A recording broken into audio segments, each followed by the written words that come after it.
नमस्कार, good morning, जोहार। मैं चुनचुन कुमार, आप देख रहे हैं झारखंडी हिंदी न्यूज। तो चलिए जानते हैं आज की पहली और बड़ी खबर। सीएम सोरेन ने बाबूलाल मरांडी को बताया मुखौटा, बोले ये लोग कड़वी बात सुनने के आदी नहीं। मुख्यमंत्री हेमंत सोरेन ने युवाओं को भरोसा दिलाया कि उनके लिए रोजगार और स्वरोजगार का हर हाल में रास्ता निकालेंगे। विधानसभा के शीतकालीन सत्र के अंतिम दिन अपने बयान में उन्होंने विपक्ष पर जमकर निशाना साधा।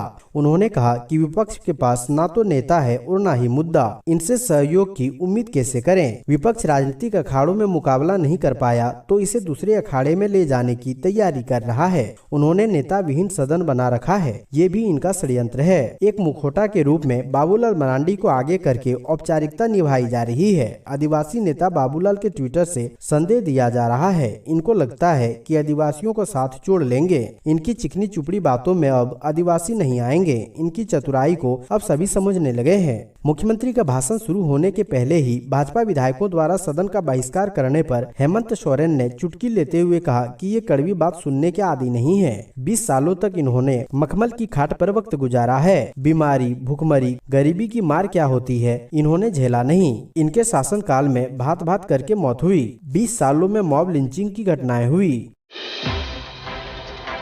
मुख्यमंत्री हेमंत सोरेन का पलामू दौरा 27 दिसंबर को आईआरबी जवानों के पारण परेड में लेंगे भाग। मुख्यमंत्री हेमंत सोरेन 27 दिसंबर को पलामू दौरे पर आ रहे हैं। पलामू के नीलांबर पीताम्बरपुर में जैप 8 के मुख्यालय में सीएम इंडियन रिजर्व बटालियन यानी आईआरबी 10 के जवानों के पारण परेड में भाग लेंगे और उन्हें शपथ दिलाएंगे। इस दौरान गृह सचिव राजीव अरुण एक्का, डीजीपी नीरज सिन्हा समेत कई टॉप अधिकारी भी शामिल रहेंगे। जैप 8 के मुख्यालय में आईआरबी 10 के जवानों का 2019 से प्रशिक्षण चल रहा है। प्रशिक्षण लेने वाले 550 जवानों में 200 के करीब महिला जवान है। मुख्यमंत्री के आगमन को लेकर जैप 8 के मुख्यालय में तैयारियां जोरों पर चल रही है। हालांकि अभी तक आधिकारिक तौर पर सीएम के आगमन को लेकर आधिकारिक मिनट टू मिनट शेड्यूल नहीं आया है।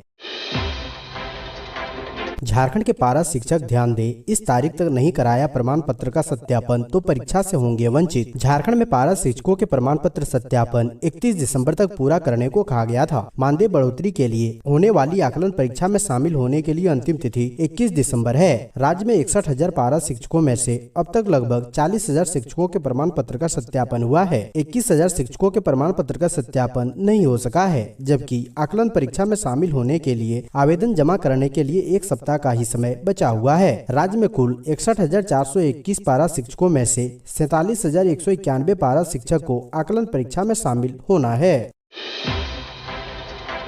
सोरेन सरकार पर बिफरी कांग्रेस विधायक शिल्पी नेहा तिर्की, कहा विधानसभा में अफसरों ने नहीं पूछने दिया सवाल। झारखंड विधानसभा शीतकालीन का सत्र शुक्रवार को समाप्त हो गया। पूरे सत्र के दौरान कांग्रेस विधायक शिल्पी नेहा तिर्की अपने क्षेत्र की समस्याओं को उठाने का जी तोड़ प्रयास करती रही, लेकिन उन्हें सवाल सदन के पटल पर अंतिम दिन तक उठाने का मौका नहीं मिला। विधानसभा शीतकालीन सत्र के अंतिम दिन भी उन्होंने 2 नोटिस दिया था, लेकिन एक पर भी उन्हें बोलने का मौका नहीं मिला। विधानसभा स्पीकर के इस रवैये से परेशान कांग्रेस विधायक ने अब खुल्लम खुल्ला सीएम हेमंत सोरेन सरकार पर हमला बोल दिया है। नाराज कांग्रेस विधायक शिल्पी नेहा तिर्की ने मीडिया को ब्रीफ करते हुए हजारीबाग के बरही प्रखंड में 8 एकड़ सरकारी भूमि के घोटाले का मामला उठाते हुए प्रदेश सरकार में इनमें संलिप्त होने का आरोप लगाया है। उन्होंने मीडिया को बताया है कि अंचल अधिकारी ने 8 एकड़ वन भूमि को अवैध तरीके से म्यूटेशन कर दिया। सदन में सवाल उठाने जाती हूँ तो भ्रष्ट अधिकारी फोन करने लगते हैं। आज भी एक षड्यंत्र के तहत मुझे जनता के सवालों को सदन में नहीं रखने दिया गया। मैं नौकरशाह और सत्ताधारी पार्टी के नेताओं के इस गठजोड़ का पोल खोल के रहूंगी। उन्होंने कहा कि इस मसले को उठाती रहूंगी।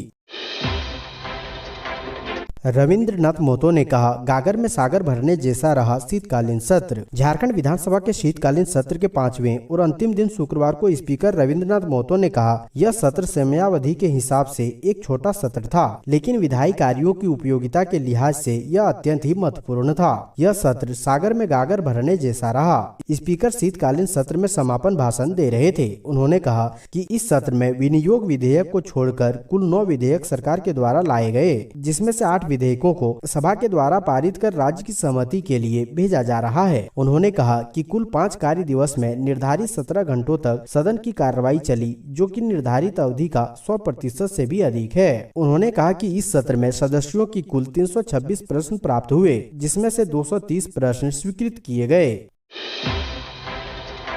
गुमला उपायुक्त ने आंगनबाड़ी केंद्रों का किया निरीक्षण, ठंड को लेकर बच्चों के बीच बांटे स्वेटर। गुमला में कड़ाके की ठंड और शीतलहरी को देखते हुए उपायुक्त सुशांत गौरव तेलगांव पंचायत में आंगनबाड़ी केंद्र में पहुंचे। तेलगांव के दोनों आंगनबाड़ी केंद्र के 60 से अधिक बच्चों के बीच उपायुक्त के हाथों स्वेटर का वितरण किया गया। इसके साथ ही बच्चों को बिस्किट एवं चॉकलेट भी दिया गया। इसके साथ ही गुमला जिले से आंगनबाड़ी केंद्रों में स्वेटर वितरण का शुभारंभ किया गया। साथ ही 26 दिसंबर से पूर्व जिले के सभी आंगनबाड़ी केंद्रों में स्वेटर वितरण का निर्देश दिया गया। गठबंधन सरकार की तीसरी वर्षगांठ पर किसानों छात्रों के लिए सीएम हेमंत सोरेन का तोहफा। झारखंड के मुख्यमंत्री हेमंत सोरेन राज्य में झामुमो कांग्रेस राजद गठबंधन सरकार की तीसरी वर्षगांठ के अवसर पर 29 दिसंबर को लगभग 40 लाख किसानों, प्री मैट्रिक छात्रों और छात्राओं को उपहार के रूप में 1200 करोड़ रुपए देंगे। राशि का भुगतान 29 दिसंबर को डायरेक्ट बेनिफिट ट्रांसफर यानी डीबीटी के माध्यम से किया जाएगा। यह राज्य के विभिन्न स्कूलों में पढ़ने वाले 25 लाख छात्रों को प्री मैट्रिक छात्रवृत्ति के रूप में, 10 लाख किसानों को सूखा राहत के रूप में और सावित्री के लाभ के रूप में दी जाएगी। 5,60,000 छात्राओं को सावित्री बाई फुले किशोरी समृद्धि योजना, मुख्यमंत्री सचिवालय द्वारा जारी 5,60,000 छात्राओं को सावित्री बाई फुले किशोरी समृद्धि योजना का लाभ दिया जाएगा। मुख्यमंत्री सचिवालय द्वारा जारी एक विज्ञप्ति के अनुसार सोरेन कई मॉडल स्कूलों के भवनों का उद्घाटन करेंगे और बुनियादी ढांचा परियोजनाओं की निगरानी के लिए एक पोर्टल और एक खेल एकीकृत पोर्टल का शुभारंभ करेंगे। कोरोना की आहट के बीच झारखंड सरकार ने ठंड से बचाव के लिए दी सलाह। केंद्र ने जारी किए कोविड गाइडलाइन। झारखंड में कोरोना वायरस के संक्रमण की आहट के बीच स्वास्थ्य विभाग पूरी तरह से अलर्ट हो गया है। विभाग ने ठंड से बचाव के लिए भी सलाह जारी कर दिया है। राष्ट्रीय स्वास्थ्य मिशन झारखंड की ओर से इस संबंध में बकायदा एक विज्ञापन जारी किया गया है, जिसमें लोगों को बताया गया है कि ठंड से बचाव के लिए उन्हें क्या क्या उपाय करने चाहिए। झारखंड स्वास्थ्य विभाग की ओर से जारी सलाह में कहा गया है कि जरूरत न हो तो ठंड में घर से बाहर निकलने से बचें, खासकर बुजुर्गों एवं बच्चों की बेवजह बाहर न जाने दें। घर में और घर के बाहर पर्याप्त गर्म कपड़े पहनकर रखें। दस्ताने, जूते, मोजे, टोपी या मफलर का इस्तेमाल जरूर करें। इतना ही नहीं, आंखों में ठंड न लगे इसके लिए चश्मा पहनकर घर से बाहर निकलें। कमरे को गर्म रखने के उपाय भी बताए गए हैं। इसमें कहा गया है कि अपने कमरे को गर्म रखने के लिए घर में हीटर, ब्लोअर आदि का इस्तेमाल सावधानी व सतर्कता के साथ करें। भोजन का भी ध्यान रखने के लिए कहा गया है। बताया गया है कि घर से बाहर निकलने के पहले पर्याप्त भोजन जरूर करें। संभव हो तो गर्म एवं गुनगुना पानी का ही सेवन करें। ठंडा भोजन करने एवं शीतल पेय पदार्थ पीने से बचना चाहिए। हाई कैलोरी वाले भोजन करने की ही सलाह दी गई है। एयरपोर्ट और फ्लाइट के अंदर गाइडलाइन का पालन शुरू, जांच शिविर भी लगा। कोरोना के संभावित खतरे को देखते हुए एयरलाइंस कंपनियां बेहद सतर्क हो गई है। एयरपोर्ट और फ्लाइट के अंदर एहतियातन कोविड-19 गाइडलाइन का पालन शुरू कर दिया गया है। रांची एयरपोर्ट पर कोरोना के संभावित खतरे को देखते हुए यात्रियों में जागरूकता देखने को मिली। रांची एयरपोर्ट पर निःशुल्क कोविड जाँच शिविर भी लगाया गया है। शनिवार को एयरपोर्ट पर आने वाले अधिसंख्य यात्री कोविड-19 के लेकर बेहद जागरूक दिखे।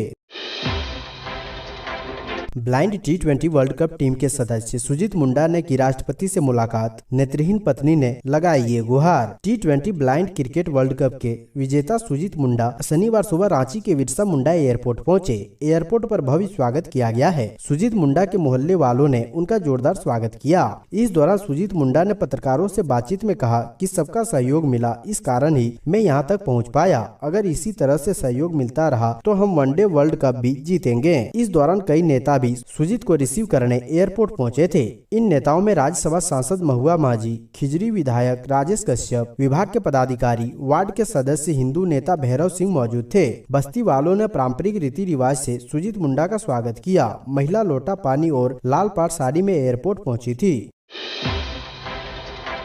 रूबिका हत्याकांड के विरोध में बड़ा तालाब में किया जल सत्याग्रह। झारखंड में महिलाओं पर बढ़ते अत्याचार और साहिबगंज की आदिवासी युवती रूबिका पहाड़िन हत्याकांड के विरोध में हिंदू सामाजिक संगठनों ने शनिवार को बड़ा तालाब में 2 घंटे का जल सत्याग्रह किया। सामाजिक कार्यकर्ता भैरव सिंह ने कहा कि झारखंड में हर 4 घंटे में दुष्कर्म, 3 घंटे में हत्या और 1 घंटे में छिन्नतई की घटना हो रही है। हमारी बेटी बहन राज्य में सुरक्षित नहीं है। साहिबगंज की आदिवासी युवती रूबिका पहाड़िन की हत्या के गुनाहगार को जब तक कड़ी सजा नहीं दी जाती है तब तक जल सत्याग्रह आंदोलन चलता रहेगा। ये लोग अंधेर नगरी, भ्रष्ट राज्य सरकार, आज टुकड़ों में है बहनें, मौज कर रही सरकार लिखी तख्तियां लेकर 2 घंटे तालाब में खड़े रहे।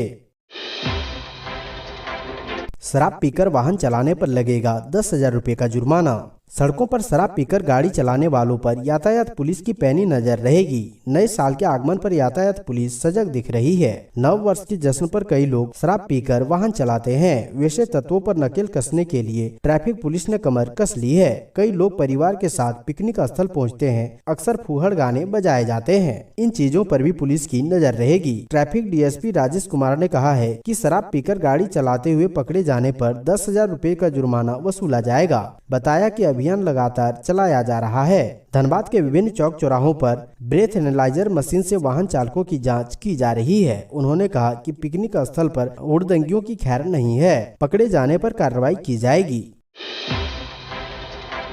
पूर्वी सिंहभूम में युद्ध स्तर पर शुरू हो गई कोरोना से निपटने की तैयारी। देश में नया घातक वेरिएंट के मिलने की पुष्टि के बाद से ही पूर्वी सिंहभूम जिले में इस बीमारी से निपटने की तैयारी शुरू हो गई है। जिला स्वास्थ्य विभाग ने 2 दिन पहले ही अस्पताल प्रमुखों को पत्र भेजकर पूर्व में जुटाए गए संसाधन को तत्काल दुरुस्त करने का निर्देश दिया है। वहीं कोरोना के संदिग्ध मरीजों के लिए अलग काउंटर बनाने तथा हर संदिग्ध मरीजों की जानकारी जिला सर्विलांस विभाग को देने को कहा गया है। जिला सर्विलांस विभाग ने सैंपल जाँच की संख्या बढ़ाने तथा जीनोम सीक्वेंसिंग की प्रक्रिया तेज कर दिया है। इसके तहत एक बार फिर शहर के रेलवे स्टेशन, बस स्टैंड आने वाले लोगों की सैंपल जांच शुरू करने का निर्देश दिया गया है। शहर के भीड़भाड़ वाले इलाकों में भी स्वास्थ्य विभाग की टीम लोगों की कोरोना जांच करेगी। सिविल सर्जन ने एमजीएम मेडिकल कॉलेज प्रबंधन को पत्र लिखकर सैंपल जाँच की संख्या बढ़ाने का आग्रह किया है।